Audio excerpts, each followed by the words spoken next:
Good morning. Yes, Sarah Kane here to open the town hall.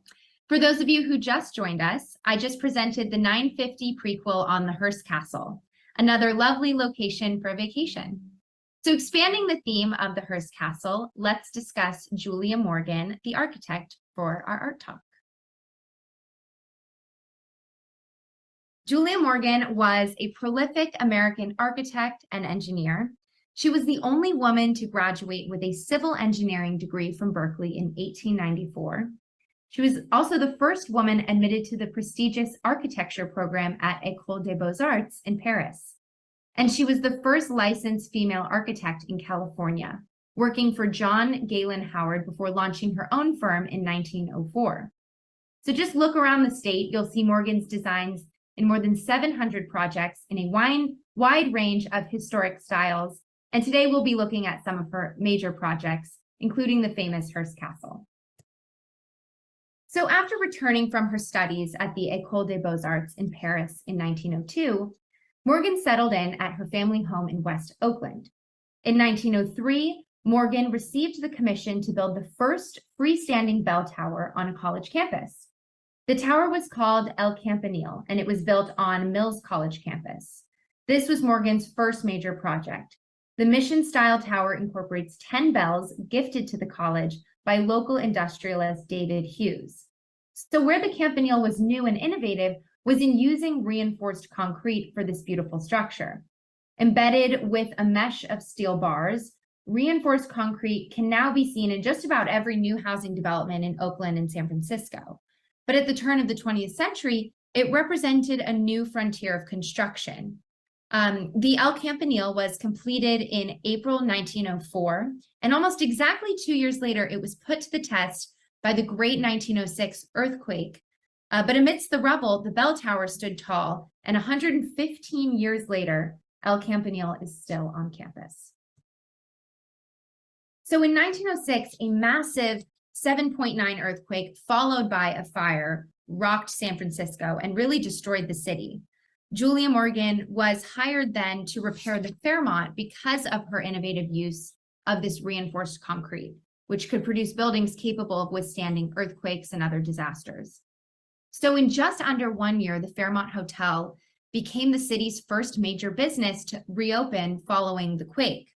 So it threw open its doors with this extravagant party featuring 13,000 oysters, rivers of champagne, and bursting fireworks. So it was an opportunity for attendees to toast not just to the hotel, but the rebirth of San Francisco.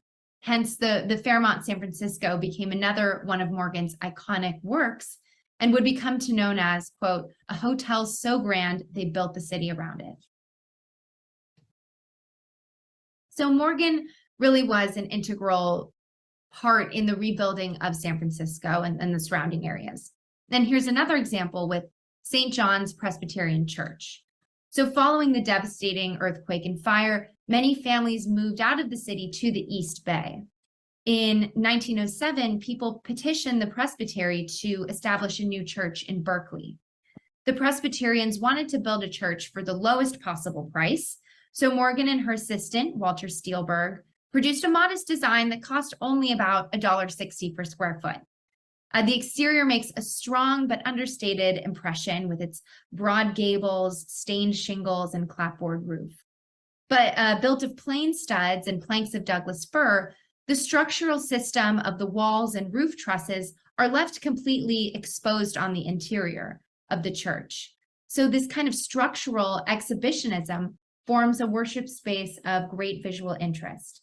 The small scale of the church and the warm color of the wood helped to create a cozy and restful space. St. John's Presbyterian Church was designated a City of Berkeley landmark in December of 1975.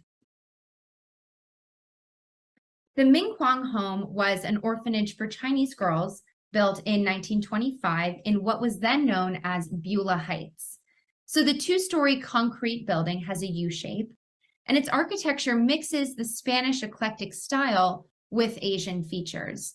The building includes stucco walls and terracotta roof tiles on the wings.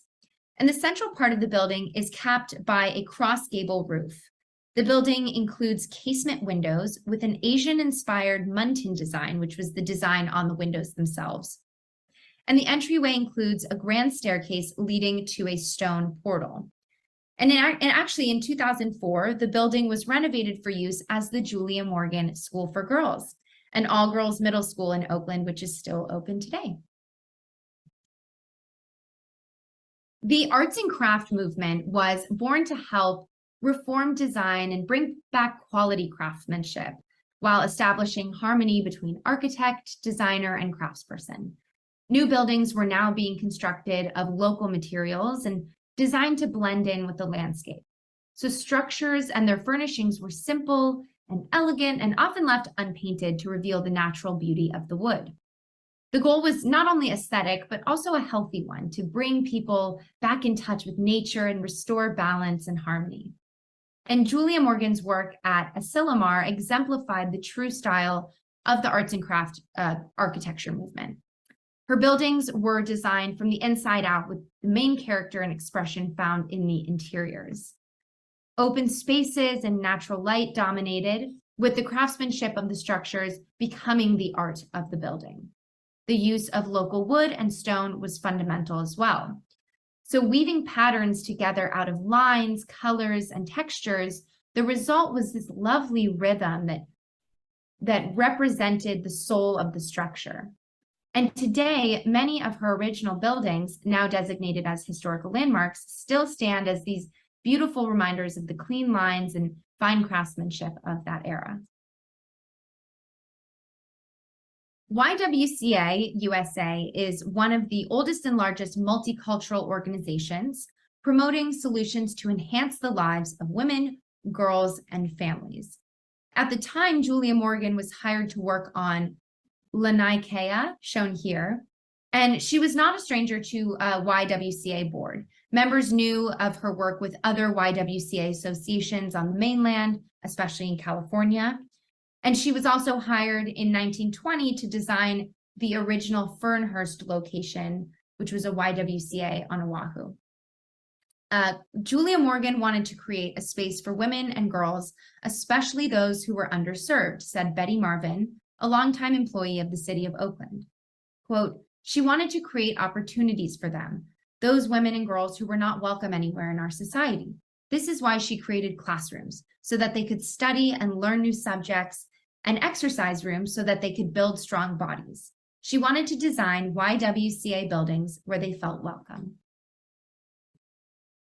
So while completing construction of the YWCA residence on Powell Street in San Francisco, Morgan designed the adjoining Chinatown YWCA. This location is a multi-tiered structure punctuated with 3 Chinese towers with wooden spires. The building exhibits special tiles that were actually imported from China. And other details include decorative wall panels and a cast stone arch over the double doors. And in designing the Chinatown location, she integrated Chinese motifs with the framework of Western architecture. This facility really reveals her intense research and interest in traditional Chinese architecture, which avoids the kind of stereotypical interpretations of earlier trends in Chinatown buildings. Although the YWCA headquarters have since relocated, the building continues with its original function to serve the community of San Francisco's Chinatown. So if you were on for the prequel video, you heard about some of the history and art of the Hearst Castle in San Simeon, California. In 1919, William Randolph Hearst hired Julia Morgan to build an estate on his ranch. Over the course of the next 28 years, Morgan supervised nearly every aspect of construction at the Hearst Castle, including the purchase of everything from Spanish antiquities to Icelandic moss to reindeer for the castle's zoo. She personally designed most of the structures, the grounds, the pools. If you saw, we saw the Neptune pool and the Roman pool, just down to the smallest detail. And actually, if you see in the lower right corner, the indoor Roman pool was based on ancient Roman baths and featured blue and gold mosaic tiles throughout. So additionally, Morgan worked closely with Hearst to integrate his vast art collection into the structures and grounds at San Simeon. Some of the iconic pieces include Annunciation, a masterpiece by the Spanish painter Bartolomé Pérez de la Dehesa, and Venus Italica, which was a composition created by Antonio Canova to replace the ancient Greek statue of Venus, which was seized by France in 1802 during Napoleon Bonaparte's invasion. Today, Hearst Castle remains Morgan's greatest work and is one of the Central Coast's iconic tourist destinations. That brings us to the end of our art talk this week. I hope you enjoyed Julia Morgan's architecture. Thank you.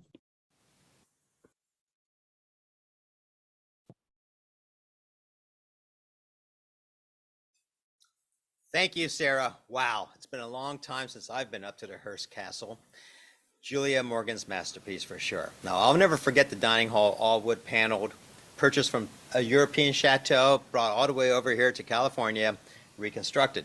Now, did you know that once all the guests were seated in the dining room, William Randolph Hearst would emerge from a secret side door just for dramatic effect? You know, and Hearst dining table seats 22 people. And like me, he likes to sit in the middle of the table so that he could talk to his guests, as many guests as possible, which I think is always the right thing to do. Interestingly, the condiments on the dining table were in their original packaging. You know, so like the French's mustard, who paid double to be in our studio.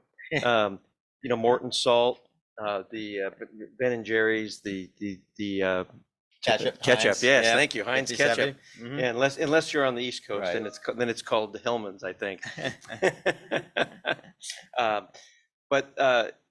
So he was, as you can tell, Yeah. he was a great advertising genius, and he actually understood the idea of product placement and also making sure that if your customers were there, their products were on your table. Right, right. Now, I wonder if he served hot dogs. You know, when you own 20 newspapers and you hold all these interests in publishing, broadcasting, medicine, finance, you can do almost anything you want. Now, if we have a hot dog, can someone bring us hot dogs? Yeah, oh, that'd be great. I love hot dogs. Squeeze some mustard on Right. it and some ketchup on it, and See, I like ketchup on my hot dogs. You know, I know most people like mustard. I'm a ketchup guy. But the 1941 movie Citizen Kane was loosely based on Hearst's life. The movie helped make the castle famous, although it wasn't filmed there, and it takes many liberties from actual reality. But it was what brought attention to the castle. It did indeed, yeah. Now, all of the audience members, you might remember Rosebud. Actually, AJ, I don't know what Rosebud is. You don't? No. Well, does anyone know what Rosebud refers to? Put it in the chat. Nicole's also going to put a link in the chat. There you go. I'm curious. Click on. Yep.